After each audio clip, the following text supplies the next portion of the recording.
para que tenhas cuidado de fazer conforme tudo quanto nele está escrito. Porque então farás prosperar o teu caminho, e então prudentemente te conduzirás. Não te mandei eu? Esforça-te e tem bom ânimo. Não pasmes, nem te espantes, porque o Senhor teu Deus é contigo por onde quer que andares. Glória a Deus.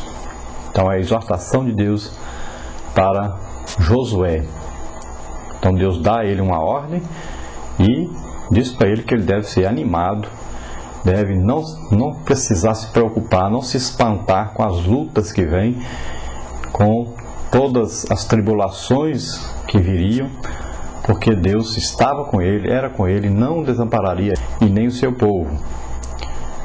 E nós vamos ver que a advertência de Deus para Josué é que ele deveria sempre meditar na palavra de Deus. Então o Pentateuco já estava escrito, Josué continuaria escrevendo agora o seu próprio livro, o livro que tem o seu próprio nome, e precisava de Josué estar sempre lendo a palavra de Deus, meditando na palavra de Deus.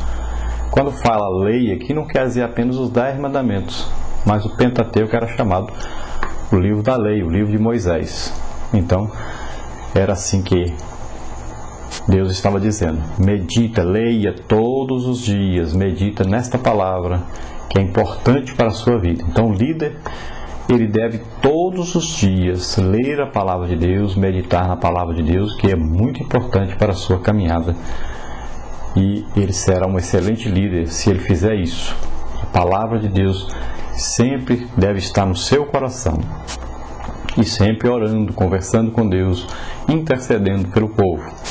É assim que Moisés fazia, assim que Josué aprendeu e fez, e assim o bom exemplo que nós temos na Bíblia de todos os homens de Deus, e o exemplo maior, que é de Jesus Cristo. Para nós então meditarmos mais sobre a nossa lição, nós vamos passar aí por um questionário. Você pode encontrar esse questionário lá no nosso site, você veja aí o endereço abaixo. Na primeira pergunta, para completar, textual: não te mandei eu? Esforça-te e tem bom ânimo, não pasmes, nem te espantes, porque o Senhor teu Deus é contigo por onde quer que andares. Então, Josué capítulo 1, versículo 9. Na segunda pergunta aí, a verdade prática, para completar também: as conquistas de um autêntico líder são impelidas por ações que demonstram sabedoria, coragem, determinação e convicção. Então, esses principais requisitos aí são exigidos de um líder, né? Sabedoria, coragem, determinação, convicção. Na pergunta número 3, quais acontecimentos na vida de Josué proporcionaram-lhe as qualidades necessárias à liderança eficaz? Então, quais qualidades eram realmente necessárias para a liderança de Josué e que Josué realmente foi aprendendo com esses acontecimentos? Então, durante a sua caminhada, ele precisou aprender que o trabalho pesado, o sofrimento, as vicissitudes de sua vida de escravo lhe traziam experiência, faziam com que ele crescesse mais, que ele desenvolvesse mais a comunhão com Deus e desenvolvesse mais a sua liderança e aprendesse mais com as lutas e batalhas da vida, as tribulações da vida. Trazia a ele então a experiência, a sabedoria, a capacidade de vencer todas as lutas, assim como Moisés fez. Na pergunta número 4, para completar: Deus nunca se prendeu a uma única pessoa a fim de cumprir seus eternos propósitos, mas os executa plenamente com os que se dispõem a cumprir a sua palavra. Ele advertira Josué que não tivesse medo e passasse para o outro lado do Jordão, pois estaria com ele em todo o tempo. O Jordão nessa época estava transbordando, que se constituía obstáculo ainda maior. Então veja bem que Deus sempre vai ter alguém para fazer para ele a obra que ele deseja. Se ele chama alguém e esse alguém aceita, bom, se você não aceitar, o que vai acontecer? Ele vai escolher outro, mas a obra vai ser feita, com certeza vai ser feita. Ele usa quem quer, da maneira que quer, quando quer. Agora ele chama, mas não obriga ninguém a servi-lo. É o trabalho voluntário. E Deus também, ele não contrata pessoas. Você entra na obra e Deus vai cuidar de você da maneira dele, da maneira que ele achar que deve, e ele que conduz todas as coisas, ele que está no controle de todas as coisas. Vamos ver a pergunta número 5. Quais eram os limites da terra prometida dados por Deus a Josué? Então, quais os limites aí da terra? Você vê aí guerras, lutas lá entre os árabes e os judeus. E qual é realmente a terra dada por Deus, então, aos judeus? Que tamanho é essa terra? Que fronteiras tem essa terra? Então, nós vamos ver na palavra de Deus que ela era delimitada pelo deserto ao sul e ao leste. Nos lados leste e oeste aparecem então as fronteiras setentrionais, o Líbano e o Eufrates. O Mar Grande, que é o Mar Mediterrâneo, mais conhecido então como Mediterrâneo, é o que marca a fronteira ocidental daquela terra.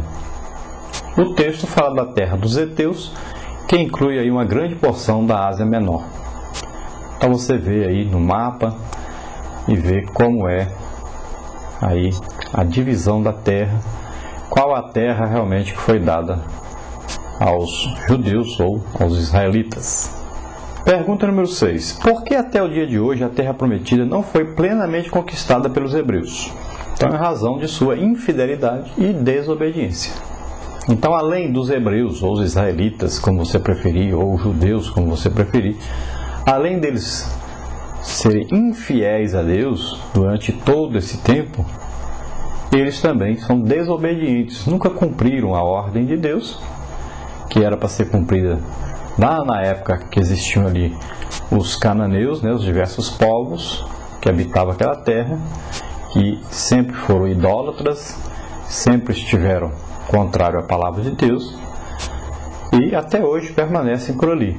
E esses povos têm atrapalhado o crescimento dos israelitas, e durante todo o período aí dos juízes, dos reis, né, e até hoje Israel sempre é invadido por povos que moram em volta, devido exatamente à falta de fidelidade de Israel a Deus, devido à desobediência de Israel a Deus. Se eles fossem fiéis realmente, integralmente fiéis a Deus, Deus daria a eles a possessão de toda a terra, daria a eles sabedoria, força, poder, daria a eles tudo que sempre deu quando eles estavam em comunhão com Deus. Sempre, quando eles estavam em comunhão com Deus, Deus vinha abençoando, ia alargando as suas fronteiras, chegando até próximo, né? Durante, por exemplo, o período de Salomão, Salomão chegou próximo a possuir toda a terra que Deus havia prometido. Mas Salomão também fez alianças com outros povos que não era para fazer. E também se prostituiu após deuses e mulheres e todas as coisas que não convinham. Pergunta número 7. Quando Israel terá essas dimensões em seu território? Então, será que algum dia Israel terá seu território total? Será que algum dia eles terão realmente a promessa de Deus cumprida integralmente? Possuirão essa promessa? Porque Deus já deu. Deus os colocou na terra que prometeu. Eles é que nunca tomaram posse daquilo que Deus lhes deu. É como nós, estamos numa caminhada cristã. Se permanecermos fiéis, né, então nós alcançaremos a promessa de Deus, mas é pelo esforço também. Não é só aceitou Jesus e está tudo bem, acabou os problemas, acabou as lutas. Não. Agora temos que nos esforçar nessa caminhada cristã. E um dia estaremos para sempre com o Senhor. Então estaremos de posse da vida eterna e na presença do Senhor para sempre. Mas é preciso vencer as lutas por aqui. Então, quando será isso? Quando possuirão toda a terra? Nós acreditamos que durante o milênio, no governo do próprio Jesus Cristo, que virá governar a terra por 1000 anos, o povo de Israel, então, durante o milênio, terá definitivamente, então, a posse das terras que Deus lhes prometeu, o território que Deus lhes prometeu. Então, o próprio Jesus estará governando naquela época. Pergunta número 8. O que Deus asseverou a Josué quanto ao cumprimento da sua promessa? Então Deus disse para Josué: como fui com Moisés, assim serei contigo. Porque Moisés fora invencível diante de todas as adversidades e provações. Então veja bem, Deus disse: assim como eu fui com Moisés, eu serei contigo. porque havia no coração de Josué uma grande dúvida. Bom, eu posso ser um general e talvez até melhor do que Moisés nessa questão de militar, nessa questão de organizar uma guerra, de vencer as guerras, os inimigos. Mas e o poder de Deus? Quem resolvia realmente as guerras não era aí a minha sabedoria de militar, não era a minha capacidade de fazer estratégias militares, não era a minha força física.